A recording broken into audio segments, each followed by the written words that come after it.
जय भगवान परशुराम की, जय गौ माता, जय हो। सभी ब्राह्मण भाइयों को, शिवम ब्राह्मण दादा भाई और सभी छत्तीस राज्यों को सादर नमस्कार। मैं कुछ बात करने आया हूँ और मेरी बात को आप लोग गौर से सुनेंगे और उसको समझने की कोशिश करिएगा, हल्के में ना लीजिएगा। मेरा पहला सवाल है, संविधान खतरे में है या खतरे से बाहर आ गया है? अगर संविधान खतरे में है तो भी हमें जवाब चाहिए, अगर खतरे से बाहर आ गया हो तो भी दलाल मीडिया हमको जवाब दे। मीडिया इस देश का चौथा स्तंभ होता है, तीसरा स्तंभ होता है। मीडिया ही जब हमारे साथ नाइंसाफ़ी कर रही हो, आए दिन ब्राह्मणों पर हो रहे अत्याचार अब नहीं बर्दाश्त किए जाएंगे। हम बोलते नहीं तो इसका मतलब ये नहीं, हमारा समाज बोलता नहीं तो इसका मतलब ये नहीं कि हमारे ऊपर जितना चाहे उतना अत्याचार कराते रहो। पूछता है, पूरा ब्राह्मण समाज पूछता है, रवीश कुमार जी आपसे भी और मोदी मीडिया तुमसे भी, सभी मीडिया वालों से पूछता है कि जो 5 ब्राह्मणों की हत्या इलाहाबाद में हुई है, अगर यही हत्या किसी दलित की हो गई होती तो अब तक संविधान खतरे में पड़ गया होता। अब तक संविधान की दुहाई देने वाले रोड पर आ गए होते कि रोड पर दंगा प्रसाद करने लग जाते। अगर यही हत्या किसी मुसलमान समाज की हो गई होती या कोई मुसलमान मार दिया गया होता, किसी मुसलमान के घर में 4 लोगों की हत्या हो गई थी तो अब तक संविधान खतरे में पड़ गया होता। पूछता है रवीश कुमार शिवम ब्राह्मण दादा भाई तुमसे कि संविधान खतरे में है या खतरे से बाहर आ गया? मोदी मीडिया तुम भी बताओ, या संविधान अभी भी खतरे में है या खतरे से बाहर आ गया है? हमारे समाज में हो रहे अत्याचार के लिए हम लोग चुप रहते हैं, चलो ठीक है, चलो ठीक है, चलो ठीक है, पर आखिर कब तक?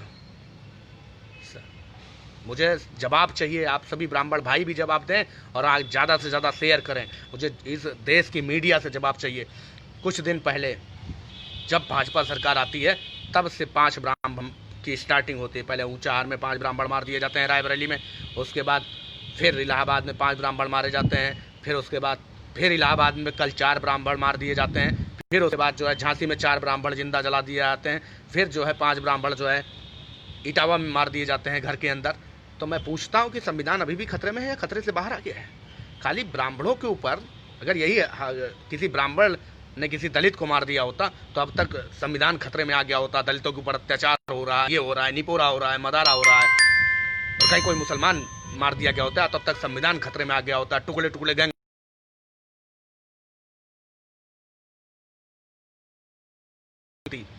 कि अरे हिंदुस्तान में तो मुसलमान सुरक्षित ही नहीं है। अरे हिंदुस्तान में सब सुरक्षित हैं, सिर्फ ब्राह्मण सुरक्षित नहीं हैं, सिर्फ पंडित भाई सुरक्षित नहीं हैं। हिंदुस्तान में सभी जाति सुरक्षित हैं और इसलिए सब सुरक्षित हैं कि सबके पास एकता है। हमारे आपके अंदर एकता नहीं है। नहीं, ये जो दोगली मीडिया है जवाब दे कि जो इतनी ब्राह्मणों की हत्या हो रही है उनको हाईलाइट, उनको दिखाया क्यों नहीं जाता? लोगों तक उनकी आवाज़ क्यों नहीं पहुंचाई जाती? क्या संविधान खतरे में पड़ जाता है या खतरे से बाहर आ जाता है? मतलब आए दिन ब्राह्मण हत्याएं हो रही हैं। उत्तर प्रदेश नहीं, पूरे भारत की बात बता रहा हूँ। सभी जातियाँ सिस्टम से हैं, सभी जातियाँ सुरक्षित हैं। केवल और केवल पूरे भारत में अगर कोई नहीं सुरक्षित है तो वो केवल और केवल ब्राह्मण जाति है। और वो इसलिए नहीं सुरक्षित है कि हमारे समाज के लोग एक दूसरे का टांग खींच लेते हैं, हाथ नहीं खींचते हैं। और यही हाल कश्मीरी पंडितों का था। एक दूसरे के अंदर एकता नहीं थी। अगर एकता होती तो वो 5 लाख थे। 5 लाख की संख्या अगर कहीं मैदान में खड़ी कर दी जाए तो हम कहते हैं किसी की औकात नहीं है उस 5 लाख संख्या की तरफ।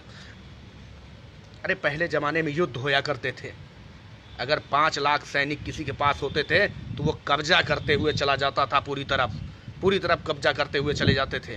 और हमारे ब्राह्मण समाज में उत्तर प्रदेश में ही 2.5 करोड़ ब्राह्मण हैं। अगर हम संगठित होकर एक साथ खड़े हो जाएं तो जिधर चाहें उधर हमारा ही राज चलेगा, जिधर चाहें उधर। आज हमारा समाज इस स्तर पर गिर गया है कि कोई भी आयरा गहरा साले दोगले जो अदर कास्ट के लोग हैं वो हमें विदेशी बताते हैं, कहते हैं कि हमने दलितों के ऊपर अत्याचार किया, हमने ये कर दिया, हमने वो कर दिया। नहीं मेरे भाइयों, हमने किसी के ऊपर अत्याचार नहीं किया। गुरुकुल में ब्राह्मणों से ज़्यादा दलित समाज के बच्चे पढ़ते थे। गुरुकुल की बात बता रहा हूँ आपको, ब्राह्मणों से ज़्यादा दलित समाज के बच्चे पढ़ते थे। हमने कभी किसी दलितों के साथ ऐसा अन्याय नहीं किया। और जिन्हें लगता हो कि हमारे समाज के लोगों ने किसी पर अत्याचार किया है, वो उनकी बहुत बड़ी भूल है। भीमराव अम्बेडकर को भी हमने ऊंचाई पर पहुंचाया, आज उन्हीं के समाज के लोग हमारे खिलाफ ऐसा कर रहे हैं। अरे आपको बौद्ध धर्म अपनाना है, अपना लो यार, पर भाई हमें जलील क्यों कर रहे हो यार?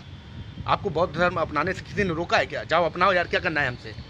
अगर आप हिंदू धर्म में नहीं रहना चाहते, आप बौद्ध धर्म में जाना चाहते हैं, तो आप चले जाएं, खुशी से जाएं, हम नहीं रोकना चाहते। पर आप आए दिन हमारे समाज को टारगेट करते हैं, ये कहाँ का न्याय है? और ये दोगली मीडिया जो है हमारे मोदी जी की, और जो और मीडिया हैं, जो ये रवीश कुमार जी हैं, मैं पूछना चाहता हूँ, 4 ब्राह्मण की हत्या हुई है, क्या संविधान खतरे में है या खतरे से बाहर हो गया है?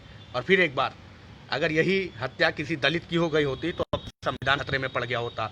यही हत्या किसी मुसलमान की कर दी गई होती या मुसलमान की हो गई होती तो अब तक संविधान खतरे पे हो गया होता। और लोग रोड पे आ गए, कैंडल जलाने लगते, कैंडल, चौक चौक पे कैंडल जलाते।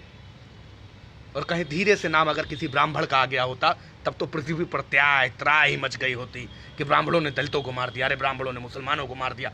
कहीं जरा सा भी ब्राह्मण का नाम आ जाए तो पूरे पृथ्वी में त्राही मर जाती है, संविधान खतरे में हो जाता है, लोग परेशान हो जाते हैं, ऐसे हालात हो जाते हैं हमारे देश के। और मैं फिर पूछता हूँ कि संविधान अगर खतरे से बाहर है तो हमें इंसाफ चाहिए, हमें इंसाफ चाहिए इलाहाबाद वाली घटना का। और जिन्होंने भी उनके साथ ऐसा अन्याय किया है उनका भी इनकाउंटर हो और उनके भी घर गिरा दिए जाएं। योगी जी, मैं अब आप एक आदमी के साथ नहीं, जितने भी बड़े गुंडे मवाली बैठे हुए हैं सबके साथ यही करना शुरू कर दीजिए और 2 महीने में सारे उत्तर प्रदेश से गुंडे मार के भगा दीजिए। क्योंकि संविधान भी खतरे में नहीं है, भी खतरे से बाहर है, क्योंकि अत्याचार ब्राह्मणों के ऊपर ज़्यादा हो रहा है। और जब ब्राह्मणों के ऊपर अत्याचार होता है तो संविधान भी खतरे से बाहर आ जाता है। जय भगवान परशुराम। एकता में बहुत बड़ी ताकत होती है। एक डंडा कोई भी तोड़ सकता है, पर 4 डंडे एक साथ पकड़कर जल्दी से कोई भी नहीं तोड़ सकता है। और यही वजह से आज मुसलमान भाइयों की तरफ कोई आंख उठाकर नहीं देख पाता। उनकी चौराहे पे अगर उनकी कोई चाय की दुकान होती है तो भी पूरी भीड़ लगी होती है। हमें कुछ सीख लेनी चाहिए उस कौम से, ब्राह्मणों को खास करके सीख लेनी चाहिए। हमारी बात का बुरा मत माने। मैं एक बात बताऊं आप लोगों को, एक बात और बोलता हूं, ये बताओ, जब कोई मुसलमान किसी हिंदू लड़की को भगा ले जाता है तो लब जिहाद हो जाता है, लब जिहाद हो जाता है। और जब कोई हिंदू लड़का किसी मुसलमान की लड़की को भगा कर लाता है तो कौन सा जिहाद होता है? हम ही आप तो उसकाते हैं ना एक दूसरे को हम ही आप तो भड़काते हैं। नहीं, क्या मजाल है किसी के बारे में हमें गलत बोलने का? मतलब मुसलमान का लड़का अगर हिंदू लड़की भगा कर ले जाए तो लब जिहाद हो गया, और अगर हिंदू लड़का मुसलमान की लड़की को भगा के लाए तो हिंदू समाज के लोग बखान करना चालू कर देते हैं, अरे तो बहुत अच्छा कार्य किया, बहुत अच्छा कार्य किया। सबकी बहन बेटियां एक बराबर होती हैं, सबकी माँ बहनें एक बराबर होती हैं। हमें खासकर ब्राह्मण भाइयों को इन सब विरोध से दूर रहना चाहिए। हिंदूवाद का चोचला कुछ दिन के लिए छोड़ दीजिए। हमें केवल संगठित रहने में ही सबसे बड़ी ताकत मिल सकती है। अगर हम संगठित नहीं होंगे तो भगवान हमें भी नहीं बचा पाएंगे। इसलिए संगठित रहिए। अगर ये बात आपको लगती है तो यही जो हत्याएं ब्राह्मणों की हो रही, ये किसी और कास्ट की हो गई होती। जब पुष्पेंद्र यादव मारा गया था तो हमारे ही समाज के लोग वाह वाह कर रहे थे। नहीं, गलत नहीं हो सकता है, एक निर्दोष की हत्या हो जाती है तब भी हम लोग जो है उस पर भी बहुत कम लोग आवाज़ उठाते हैं, क्योंकि अंधभक्त हमारे समाज के कुछ लोग जो है उसका सपोर्ट करने लग जाते हैं। गलत है मेरे भाई। अगर हम किसी और के साथ आवाज़ नहीं उठाएंगे तो हमारी आवाज़ भी कोई नहीं उठाएगा। और हमें अंधभक्त पार्टीवादी छोड़ देना चाहिए। यही दुनिया कहती है और यही सभी कहते हैं कि आज ब्राह्मणों को विदेशी इसीलिए कहा जाता है क्योंकि हम पार्टीवाद में बढ़ गए। ये जब से भाजपा सरकार आई तब से हमारी बुराइयां, मैं तो तब से इतनी बुराइयां अपने समाज की सुन रहा हूँ, तब से इतनी जिल्लत हमें झेलनी पड़ रही है। इससे पहले इतनी बुराइयां नहीं होती थी। इससे पहले तो पड़ोसी भी साला सम्मान देता था, अगल बगल वाले भी सम्मान देते थे, अदर कास्ट के लोग भी सम्मान देते थे। आज हो क्या गया है? इसी दिन को देखना था क्या मेरे भाई? अब कुछ करने की ज़रूरत आ गई है। अब युवा पीढ़ी को आगे आने की ज़रूरत आ गई है। अपने समाज के भाई को कहीं कूटता देखो तो जरूर उसके कूटने वालों को बल भर कूट दो।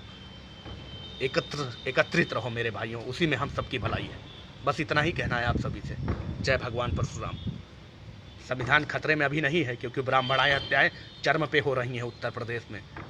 संविधान खतरे से बाहर है। अगर किसी और की हत्या होना चालू हो गई होती,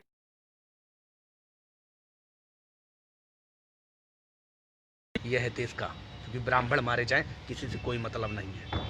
अगर और कोई जाति मारी जाए तो पूरी दुनिया रोड पर आ जाती है। बस इतना ही कहना है मेरे भाइयों। जय भगवान परशुराम।